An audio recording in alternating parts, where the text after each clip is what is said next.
quite captures the peaceful camping experience, like enjoying that first sip of steaming hot coffee, immersed in the early morning bliss of nature. Well, that peaceful camping experience is off the table for a bit, because my clumsy self managed to hurt my back. In the meantime, I thought I would share with you a little show and tell of all my camping coffee gadgets. Past, present, and future. First off, some disclaimers. I am not a coffee nerd in any way, and I'm a bit lazy, so my priorities might rank convenience above quality. Also, this overview is not all-inclusive, it's just the stuff I have. There are so many gadgets and methods out there, it is wild.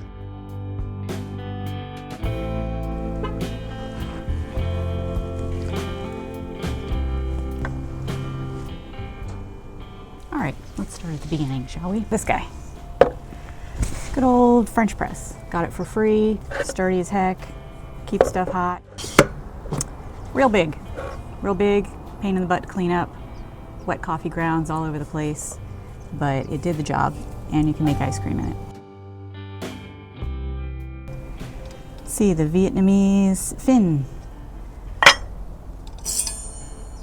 Pretty simple, easy to clean, very slow. You gotta be patient. And that's probably because this is the family size. But I like family size coffee. Classic for espresso adjacent. It's obviously been through a lot, but also big. Tasty though. I still bring it out from time to time.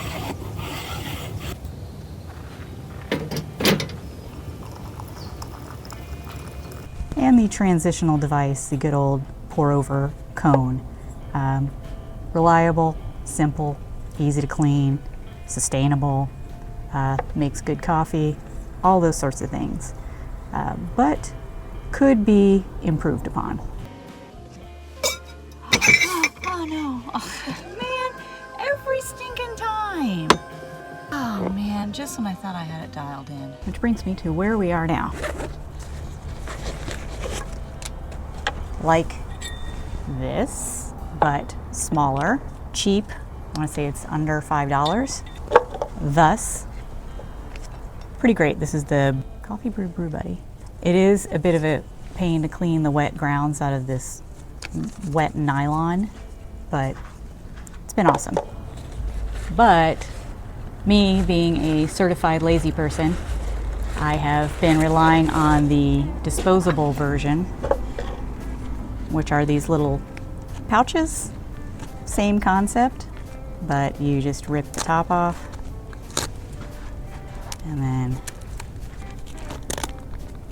flex it open, and that's your little pour over container. Super easy, don't have to clean it, less sustainable, but then again you're not using water to clean, so that's something to think about. These things, I buy them in packs of 50, I think from Temu. It works out to 9 cents a cup plus your grounds. But yeah, done, toss it in my trash, ready for the next round. Love these things. You can even get them pre-filled with coffee for an extra level of laziness, but that bumps it up to about $2 a serving. This is kind of the state of coffee for me right now. Simple enough for basic hot coffee, but sometimes it's hot, like right now. It's like 80 degrees at 7:30 in the morning. What about cold brew? Well, if you're already a French press user, then you have a cold brew maker. And this is how I make it at home. I just stick some grounds in there and let it sit like this in the fridge overnight or just on the counter for a couple hours. Go to the old press, cold brew. Traveling, I just got a new device, which is super simple. And you know I love mason jars and anything stored in mason jars. So I got one that goes in here.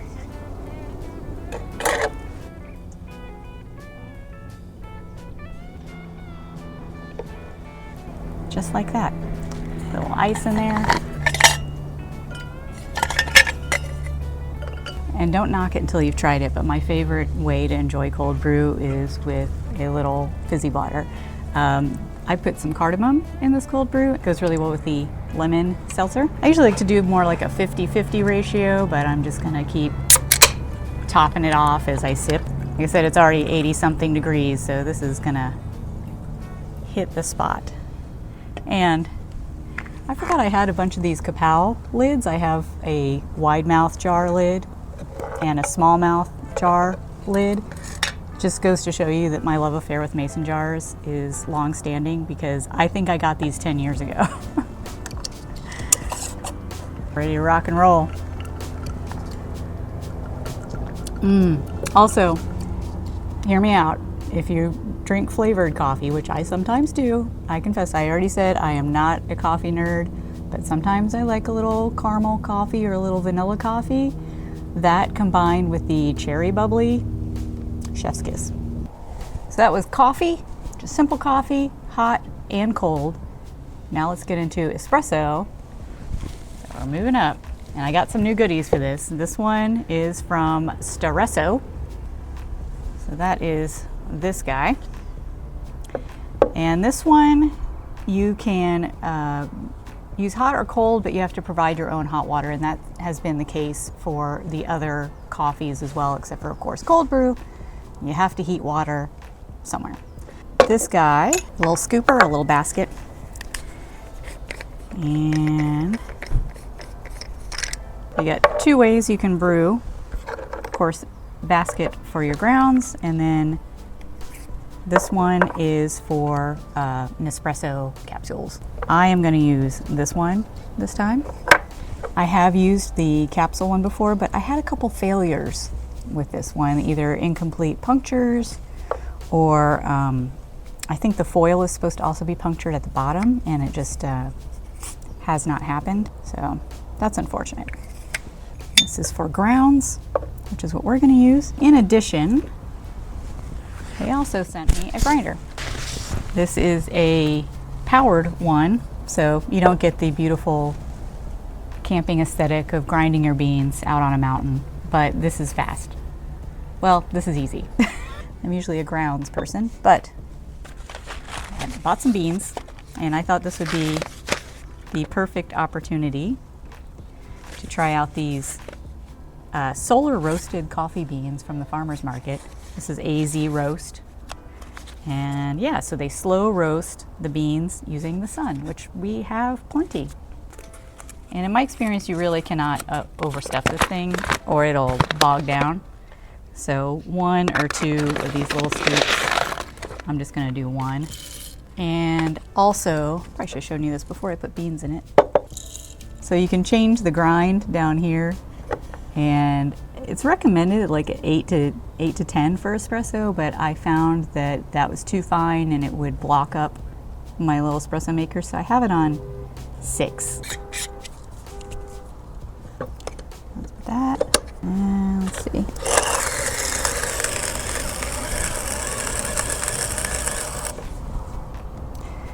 I don't know when it cuts off, because it's supposed to cut off when there's no more beans, like as an automatic safety mechanism, but it seems to just cut off whenever it wants to. Sometimes I hit the button several times. It's more like 5-second bursts. That's a good long run.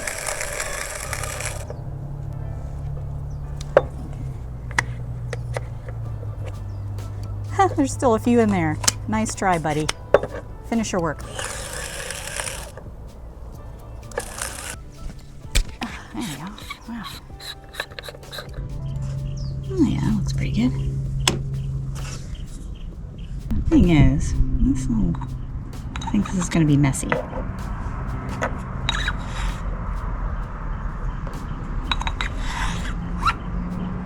Coffee experts, don't judge me, please. So this one's really just like an extractor. So it does pressurize through human power, but it doesn't heat. So it'll pressurize and it'll push it through, but it won't heat it up.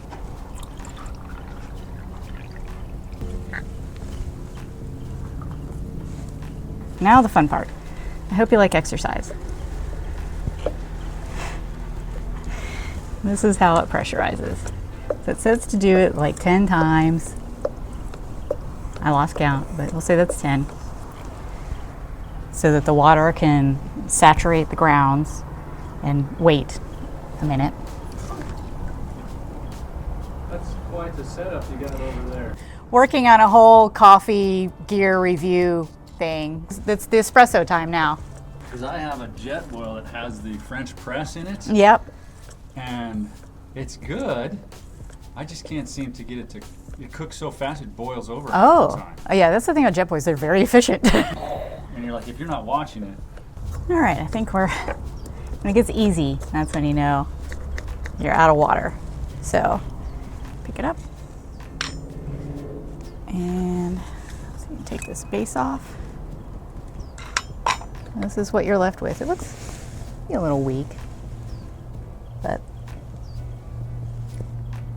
delicious. Yeah, so now you have a cold shot that you can use if you're an iced Americano drinker or iced latte, ready to go. So I am gonna make something like an iced latte. Another mason jar. Of course, they have very inexpensive milk frothers out there now that are powered. You just a little wand, but you know me, cheap. Mason jar of milk, and I stole the blender ball from Ames protein shake. I'm gonna get another workout.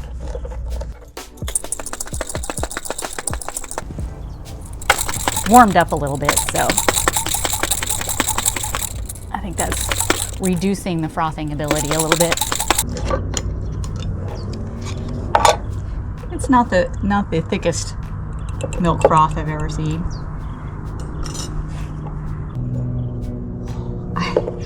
I have so many drinks going right now. Boop. Oh yeah. Pretty good to me. Put them both in there. Still have to finish my. All right, I need to clean this up and onto the really fancy brewing device.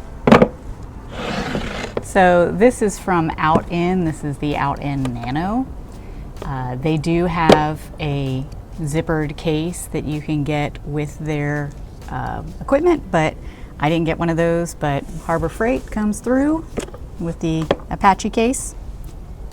Fits pretty well. So this is the body of the device. And then, like the Staresso, you have a few different options for brewing. We don't need the USB cable right now or the scooper. But this is the stuff we do need. So, like the Staresso, you can use grounds, or you can use a pod. So this time, I'm just gonna be lazy and I'm gonna use one of the pods. Of course, I have the knockoff Nespresso capsules. These have been working pretty well for me. I believe it goes in upside down, like that. And there you go, it punctured the other side. And then you can just pop it in there and then screw it into the thingy. I've also seen in their social media, I don't know if they sell this or if they make it a cute little wooden stand that you can slide it in there, and then you can put your cup in the bottom so you can pull your cup out without unscrewing it. So I might have a woodworking project ahead if I continue using this thing. So what makes this one different from the last one is a couple things. First of all, it has a heating element in it, so it will heat the water. And secondly, it has a powered pumping mechanism, so you don't have to pump it yourself. It should be a 2-second press. 1, 2. There we go. but you don't have to heat the water. If you just want a cold extraction, you just hold the button for 5 seconds and it'll go straight through. Now while it's brewing, I will also say that this is my second unit. The first one failed, but to be fair, could have been user error. I think that last time I forgot to put water in it and it started brewing, and I put water in it as it was brewing and I got a short circuit error. But they did send me a replacement, so I give them credit for that. It just goes to show you the more convenient and complicated a device is, the more margin of error there is. Mo technology, mo problems. And battery life, I would say charge life, this is USB rechargeable. I think I got 4 solid brews out of a charge. And definitely in the directions, they are very specific about what type of charging cable you use. It's the kind that's USB-A, and it has to be the 5-volt adapter and not the 10-volt.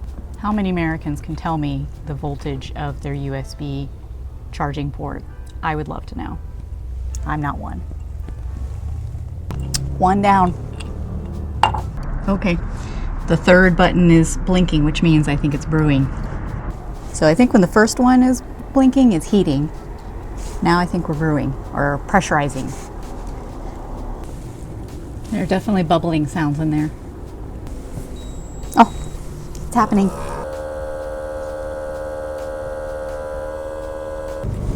I have noticed this happens sometimes. See how much water is left in there? Could be the pod. I'll check. Maybe it didn't puncture all the way, but that's okay. We can save it.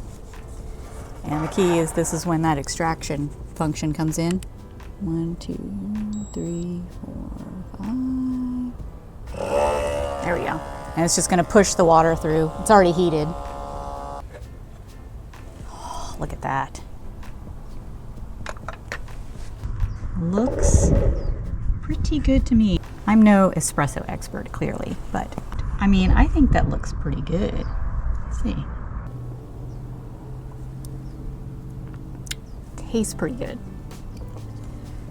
I had an idea. So you can just drink that as is, add whatever you want, however you like to make your hot espresso drinks. I had hot Americanos when I was camping. I also had an iced Americano because I'm kind of a wuss. I'm not a straight up espresso drinker. But I saw a TikTok where they took espresso and kind of like an affogato, but instead of ice cream, they had a marshmallow cookie that looked kind of like a s'more. It was chocolate, it was marshmallow, had a graham cracker bottom. So I went to the store and they did have those, but you had to carve out the top to pour the espresso in. And I found these, which already have a hole in them. The only difference is that the graham cracker is chocolate instead of just plain graham cracker, and that's an upgrade in my mind. So I have I have not tried this. This is the first time. So we're gonna give it a whirl. I figured it would probably leak in the bottom because it's like a donut. It's not, there's no solid bottom. I'm just gonna do half and see what happens.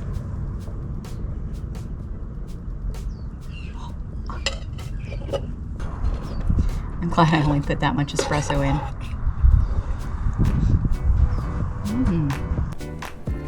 It's done.